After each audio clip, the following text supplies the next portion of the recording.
Você está ouvindo o audiolivro Os Mensageiros, segunda obra da série Vida no Mundo Espiritual, de Chico Xavier, pelo Espírito André Luiz. Capítulo 42 Evangelho no Ambiente Rural. Apagados os comentários mais vivos relativamente ao episódio desagradável, o superior hierárquico daquela grande turma de trabalhadores espirituais indagou do nosso orientador com delicadeza. Nobre Aniceto, valendo-nos da oportunidade, poderíeis interpretar para nós outros alguma das lições evangélicas ainda hoje? Aniceto aqueceu pressuroso. Notei que o interesse a respeito do assunto era enorme. Com grande surpresa, vi que os servidores da gleba traziam ao estimado mentor um livro que não tive dificuldades em identificar. Era um exemplar do Evangelho que Aniceto abriu firmemente, como quem sabia onde estava a lição do momento. Fixando a página escolhida, começou a meditar, enquanto sublimada luz lhe aureolou a fronte. Houve profundo silêncio. Todos os colaboradores demonstravam grande interesse pela palavra que se fazia. Tudo era de aspecto imponente e calmo na natureza. Um rebanho bovino acercara-se de nós, atraído por forças magnéticas que não consegui compreender. Alguns muares humildes chegaram, igualmente, de longe. E as aves tranquilizaram-se nas frontes fartas, sem um pio. A única voz que toava, leve e branda, era a do vento, sussurrando harmonia e frescura. A paisagem não podia ser mais bela, vestida em ouro líquido do poente. Excetuada a rusticidade natural do quadro vivo, o ambiente sugeria recordações fiéis dos verdes salões de nosso lar.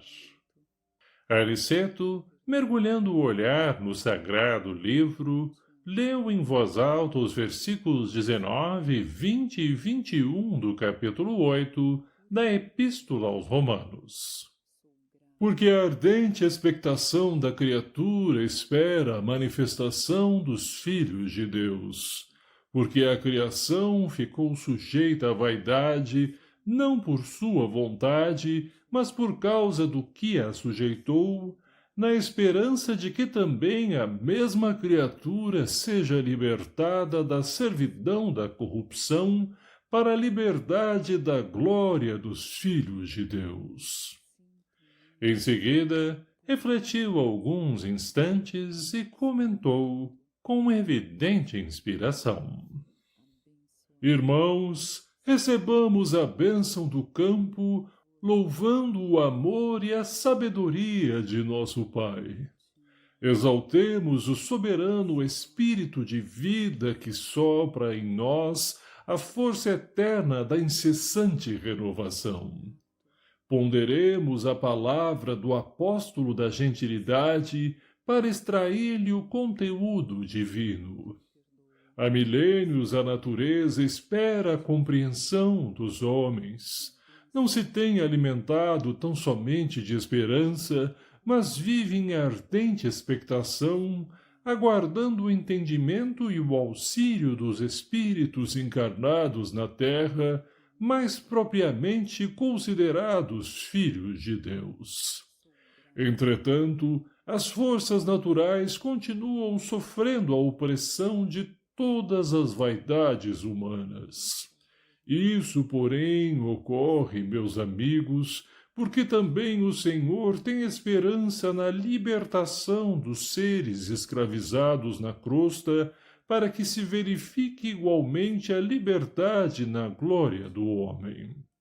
Conheço-vos de perto os sacrifícios abnegados trabalhadores espirituais do solo terrestre.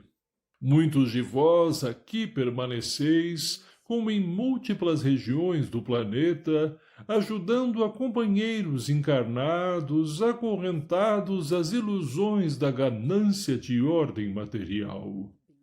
Quantas vezes vosso auxílio é convertido em baixas explorações no campo dos negócios terrestres. A maioria dos cultivadores da terra tudo exige, sem nada oferecer. Enquanto zelais cuidadosamente pela manutenção das bases da vida, tendes visto a civilização funcionando qual vigorosa máquina de triturar, convertendo-se os homens, nossos irmãos, em pequenos moloques de pão, carne e vinho, absolutamente mergulhados na viciação dos sentimentos e nos excessos da alimentação, despreocupados do imenso débito para com a natureza amorável e generosa.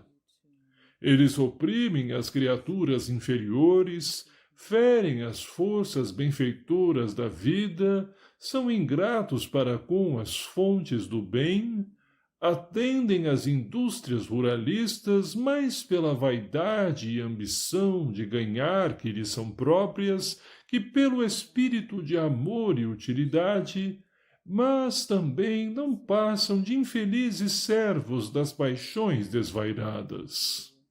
Traçam programas de riqueza mentirosa que lhes constituem a ruína.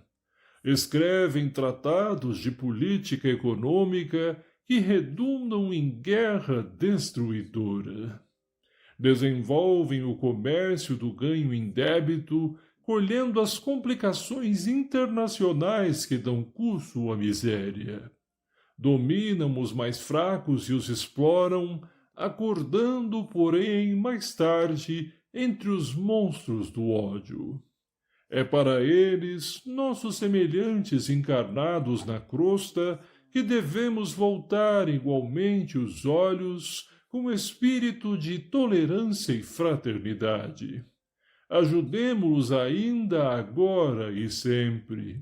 Não esqueçamos que o Senhor está esperando pelo futuro deles. Escutemos os gemidos da criação, pedindo a luz do raciocínio humano, mas não olvidemos também a lágrima desses escravos da corrupção, em cujas fileiras permanecíamos até ontem, auxiliando-os a despertar a consciência divina para a vida eterna. Ainda que rodeiem o campo de vaidades e insolências, auxiliemo-los ainda. O Senhor reserva acréscimos sublimes de valores evolutivos aos seres sacrificados. Não olvidará ele a árvore útil, o animal exterminado, o ser humilde que se consumiu em benefício de outro ser. Cooperemos por nossa vez no despertar dos homens, nossos irmãos, relativamente ao nosso débito para com a natureza maternal. Sempre ao voltarmos à crosta, envolvendo-nos em fluidos do círculo carnal, levamos muito longe a aquisição de nitrogênio. Convertemos em tragédia mundial o que poderia constituir a procura serena e edificante. Como sabemos, organismo algum poderá viver na Terra sem essa substância e, embora se locomova no oceano de nitrogênio, respirando-o na média de 1000 litros por dia, não pode o homem, como nenhum ser vivo do planeta, apropriar-se do nitrogênio do ar. Por enquanto, não permite o Senhor a criação de células nos organismos viventes do nosso mundo que procedam à absorção espontânea desse elemento de importância primordial na manutenção da vida, como acontece ao oxigênio comum. Somente as plantas infatigáveis operárias do orbe conseguem retirá-lo do solo, fixando-o para o entretenimento da vida noutros seres. Cada grão de trigo é uma bênção nitrogenada para sustento das criaturas. Cada fruto da terra é uma bolsa de açúcar e albumina, repleta do nitrogênio indispensável ao equilíbrio orgânico dos seres vivos. Todas as indústrias agropecuárias não representam, na essência, senão a procura organizada e metódica do precioso elemento da vida. Se o homem conseguisse fixar 10 gramas aproximadamente dos 1000 litros de nitrogênio que respira diariamente, a crosta estaria transformada no paraíso verdadeiramente espiritual. Mas, se muito nos dá o Senhor, é razoável que exija a colaboração do nosso esforço na construção da nossa própria felicidade. Mesmo em nosso lar, ainda estamos distantes da grande conquista do alimento espontâneo pelas forças atmosféricas em caráter absoluto. E o homem, meus amigos, transforma a procura de nitrogênio em movimento de paixões desvairadas, ferindo e sendo ferido, ofendendo e sendo ofendido, escravizando e tornando-se cativo, segregado em densas trevas. Ajudemo-lo a compreender para que se organize uma era nova. Auxiliemo-lo a amar a terra antes de explorá-la no sentido inferior, a valer-se da cooperação dos animais sem os recursos do extermínio. Nessa época, o matadouro será convertido em local de cooperação, onde o homem atenderá aos seres inferiores e onde estes atenderão às necessidades do homem, e as árvores úteis viverão em meio do respeito que lhes é devido. Nesse tempo sublime, a indústria glorificará o bem e, sentindo-nos o entendimento, a boa vontade e a veneração às leis divinas, permite-nos-á o Senhor, pelo menos em parte, a solução do problema técnico de fixação do nitrogênio da atmosfera. Ensinemos aos nossos irmãos que a vida não é um roubo incessante em que a planta lesa o solo, o animal extermina a planta e o homem assassina o animal, mas um movimento de permuta divina, de cooperação generosa, que nunca perturbaremos sem grave dano à própria condição de criaturas responsáveis e evolutivas. Não condenemos, auxiliemos sempre. A Assembleia, tanto quanto nós, estava sob forte impressão. Aniceto calou-se, contemplou com simpatia os animais e as aves próximas, como se estivesse a endereçar-lhes profundos pensamentos de amor, e, a seguir, fechou o livro sagrado com estas palavras. Observamos com o Evangelho que a criação aguarda ansiosamente a manifestação dos filhos de Deus encarnados. Concordamos que as criaturas inferiores têm suportado o peso de iniquidades imensas. Continuemos em auxílio delas, mas não nos percamos em vãs contendas. Os homens esperam também a nossa manifestação espiritual. Desse modo, ajudemos a todos no capítulo do grande entendimento.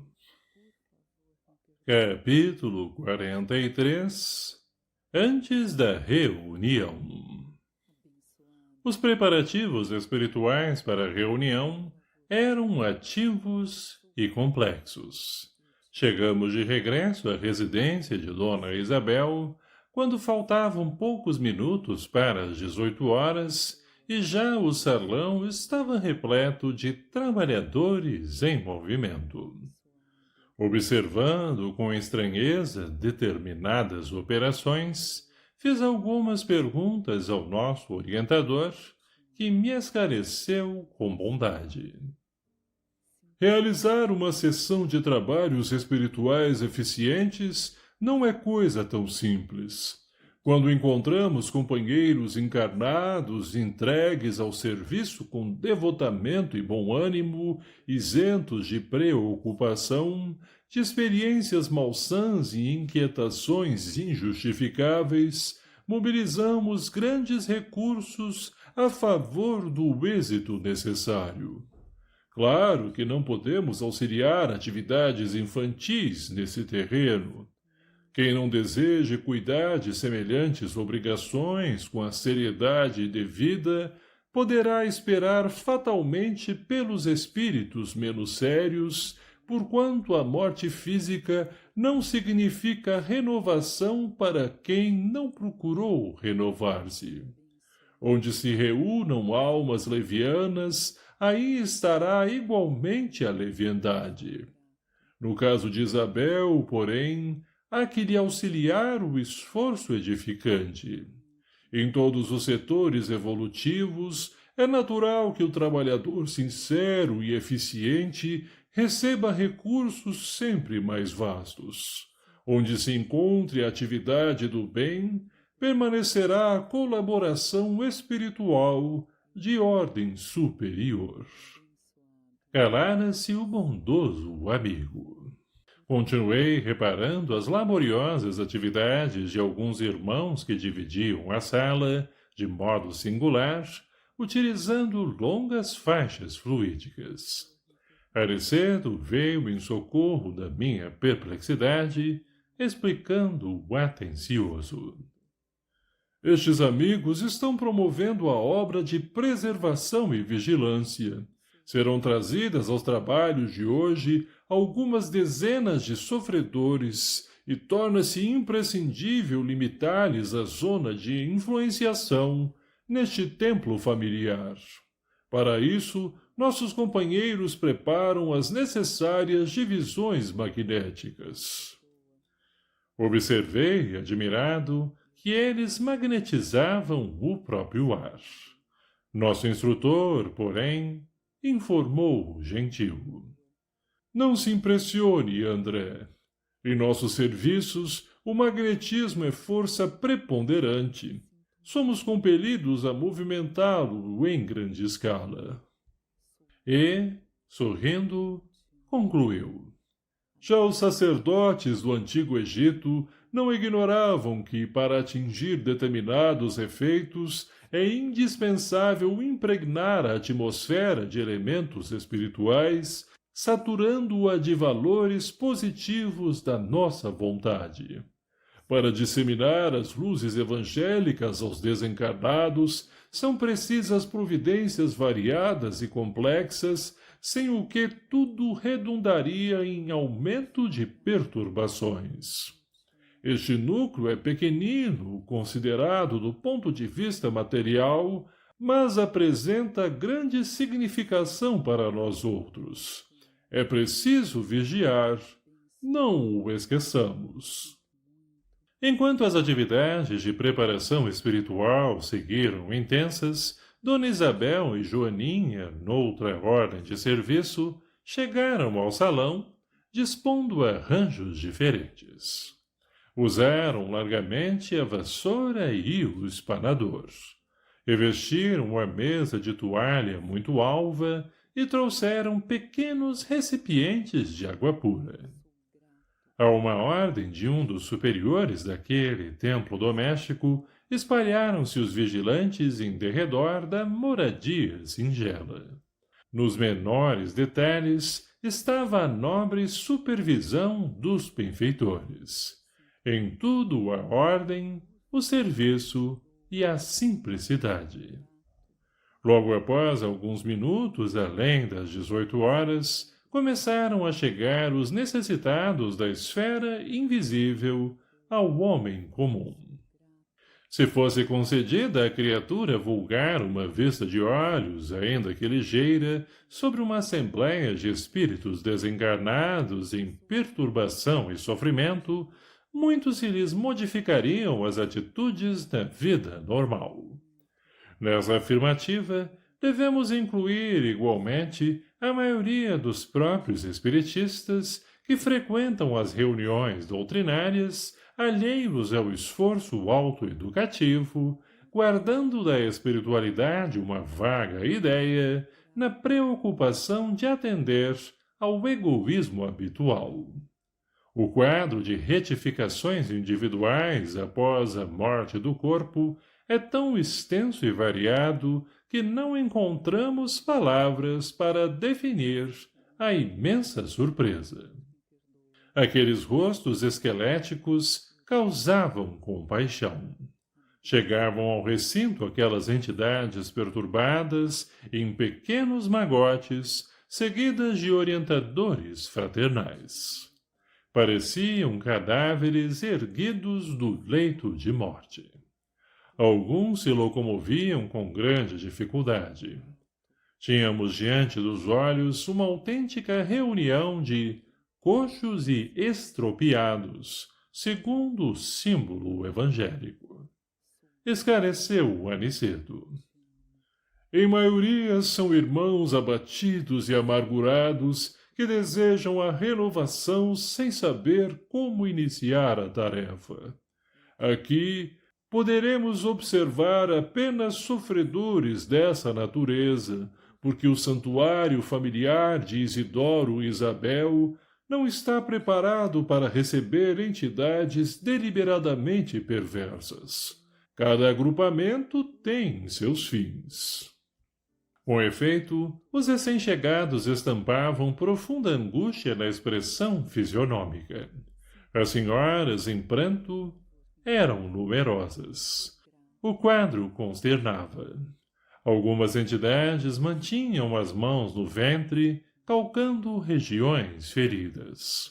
Não eram poucas as que traziam ataduras e faixas. Disse-nos o mentor. Muitos não concordam com as realidades da morte corporal, e toda essa gente, de modo geral, está prisioneira da ideia de enfermidade. Existem pessoas, e vocês, como médicos, as terão conhecido largamente, que cultivam as moléstias com verdadeira volúpia. Apaixonam-se pelos diagnósticos exatos, acompanham no corpo com indefinível ardor a manifestação dos indícios mórbidos, estudam a teoria da doença de que são portadoras, como jamais analisam um dever justo no quadro das obrigações diárias e, quando não dispõem das informações nos livros, estimam a longa atenção dos médicos, os minuciosos cuidados da enfermagem e as compridas dissertações sobre a enfermidade de que se constituem voluntárias prisioneiras. Sobrevindo a desencarnação, é muito difícil o acordo entre elas e a verdade, porquanto prosseguem mantendo a ideia dominante. Às vezes, no fundo, são boas almas, dedicadas aos parentes do sangue e aproveitáveis na esfera restrita de entendimento a que se recolhem, mas, no entanto, carregadas de viciação mental por muitos séculos consecutivos. E, num gesto diferente, nosso instrutor considerou. Demoramo-nos todos a escapar da velha concha do individualismo. A visão da universalidade custa preço alto e nem sempre estamos dispostos a pagá-lo. Não queremos renunciar ao gosto antigo, fugimos aos sacrifícios louváveis. Nessas circunstâncias, o mundo que prevalece para a alma desencarnada por longo tempo é o reino pessoal de nossas criações inferiores. Ora, desse modo, quem cultivou a enfermidade com adoração, submeteu-se-lhe ao império.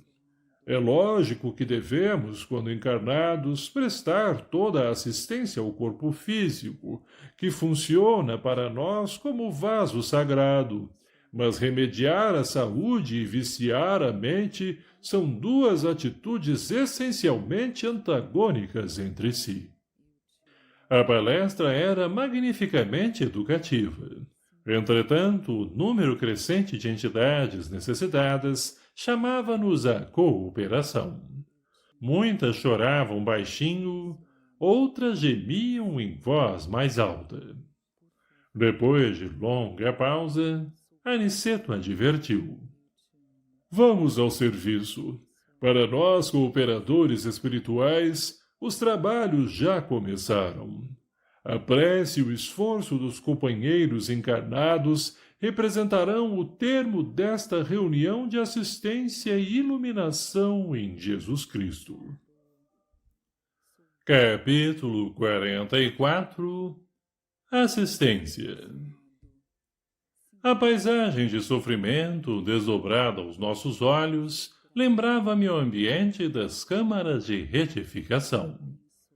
Entendeu-se Aniceto com Isidoro e falou resoluto. Vamos à obra. Distribuamos alguns passes de reconforto. Objetei. Mas estarei preparado para trabalho dessa natureza? Por que não? Indagou o instrutor em voz firme. Toda competência e especialização no mundo nos setores de serviço constituem o desenvolvimento da boa vontade.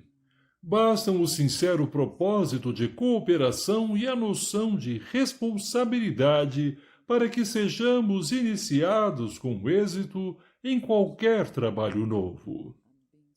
Semelhantes afirmativas estimularam-me o coração. Recordei Narcisa, a dedicada irmã dos afortunados, que permanecia em nosso lar, quase sempre sem repouso, como prisioneira do sacrifício. Pareceu-me ainda ouvir-lhe a voz fraterna e carinhosa. André, meu amigo, nunca te negues, quanto possível, a auxiliar os que sofrem. Ao pé dos enfermos, não ouvides que o melhor remédio é a renovação da esperança. Se encontrares os falidos e os derrotados da sorte, fala-lhes do divino ensejo do futuro. Se fores procurado algum dia pelos espíritos desviados e criminosos, não profiras palavras de maldição. Anima, eleva, educa, desperta, sem ferir os que ainda dormem. Deus opera maravilhas por intermédio do trabalho de boa vontade. Sem mais hesitação, dispus-me ao serviço. Aniceto designou-me um grupo de 6 enfermos espirituais, acentuando. Aplique seus recursos, André. Com a nossa colaboração, os amigos em tarefa nesta casa poderão atender a responsabilidades diferentes e também imperiosas. Os mais apagados trabalhadores do bem rejubilem-se pela exemplificação das lutas comuns e edifiquem-se no Senhor Jesus, porque nenhuma de suas manifestações fica perdida no espaço e no tempo. Naquele instante em que fora chamado a prestar auxílios reais, eu não recorria aos meus cabedais científicos, não me reportava tão somente à técnica da medicina oficial, a que me filiara no mundo, mas recordava aquela Narcisa humilde e simples das câmaras de retificação, enfermeira devotada e carinhosa, que conseguia muito mais com amor do que com medicações. Aproximei-me de uma senhora profundamente abatida, lembrando o exemplo da generosa amiga de nosso lar, entendendo que não deveria socorrer utilizando apenas a firmeza e a energia, mas também a ternura e a compreensão. Minha irmã, disse, procurando captar-lhe a confiança. Vamos ao passe reconfortador? Respondeu a interpelada. Ai, nada vejo, nada vejo. Ah, o Tacoma, infeliz que sou. E me falam em morte, em vida diferente. Como recuperar a vista? Quero ver, quero ver. Respondi encorajado. Calma, não confia no poder de Jesus? Ele continua curando cegos, iluminando-nos o caminho, guiando-nos os passos. Somente mais tarde lembrei que naquele instante ouvi dar a curiosidade doentia, não pensei na impressão deixada pelo tracoma naquele organismo espiritual, nem me preocupei com a expressão propriamente científica do fenômeno, vendo apenas à minha frente uma irmã sofredora e necessitada. E, à medida que me dispunha a observar a prática do amor fraternal, uma claridade diferente começou a iluminar e aquecer-me a fronte. Lembrando a influência divina de Jesus, iniciei o passe de alívio sobre os olhos da pobre mulher, reparando que enorme placa de sombra lhe pesava na fronte. Pronunciando palavras de animação, as quais ligava a melhor essência de minhas intenções, concentrei minhas possibilidades magnéticas de auxílio nessa zona perturbada. Dentro de alguns instantes, a desencarnada desferiu um grito de espanto. Vejo! Vejo! Exclamou, entre o assombro e a alegria. Grande Deus! Grande Deus! E, ajoelhando-se, num movimento instintivo para render graças, dirigia-me a palavra, comovidamente. Quem sois vós, emissário do bem? Dominava-me profunda emoção que não conseguia sofrear. Confundia-me a bondade do Eterno. Quem era eu para curar alguém? Mas a alegria daquela entidade libertada das trevas afirmava a ocorrência na qual não queria acreditar. A luz daquela dádiva como que mostrava mais fortemente o fundo escuro de minhas imperfeições individuais, e o pranto inundou-me as faces sem que pudesse retê-lo nos recônditos mananciais do coração. Enquanto a enferma espiritual se desfazia em lágrimas de louvor, também eu me absorvia numa onda de pensamentos novos. O acontecimento surpreendia-me. Desejava socorrer o doente próximo e, contudo, estava enlaçado em singular deslumbramento íntimo. Aniceto, porém, aproximou-se delicadamente e falou em voz baixa. André, a excessiva contemplação dos resultados pode prejudicar o trabalhador. Em ocasiões como esta, a vaidade costuma acordar dentro de nós, fazendo-nos esquecer o Senhor. Não ouvides que todo o bem procede dele, que é a luz de nossos corações. Somos seus instrumentos nas tarefas de amor. O servo fiel não é aquele que se inquieta pelos resultados, nem o que permanece enlevado na contemplação deles, mas justamente o que cumpre a vontade do Senhor e passa adiante. Aquelas palavras não poderiam ser mais significativas. O generoso mentor voltou ao serviço a que se entregara, junto de outros irmãos, e, valendo-me do amoroso aviso, dirigi-me à reconhecida senhora, acentuando. Minha amiga, agradeça a Jesus e não a mim, que sou apenas obscuro servidor. Quanto ao mais, não se impressione em demasia com a visão dos aspectos exteriores. Volte o poder visual para dentro de si mesma, para que possa consagrar ao Senhor da vida os sublimes dons da visão. Notei que a ouvinte se surpreendia com as minhas palavras, que lhe pareceram, talvez, inoportunas e transcendentes, mas, novamente firme na compreensão do dever, acerquei-me do enfermo próximo. Tratava-se de um infeliz irmão que falecera na Gamboa, vitimado pelo câncer. Toda a região facial apresentava-se com horrífico aspecto. Apliquei os passes de reconforto, ministrando pensamentos e palavras de bom ânimo, e reparei que o pobrezinho se sentia tomado de considerável melhora. Prometi-lhe interesse amigo, a fim de internar-se em alguma casa espiritual de tratamento, recomendando que preparasse a vida mental para colher semelhante benefício oportunamente. Em seguida, atendi a 2 ex-tuberculosos do Encantado, a uma senhora que desencarnara em piedade em consequência de um tumor maligno e a um rapaz de Olaria que se desprendera num choque operatório. Nenhum destes 4 últimos, contudo, manifestou qualquer alívio. Persistiam as mesmas indisposições orgânicas, os mesmos fenômenos psíquicos de sofrimento.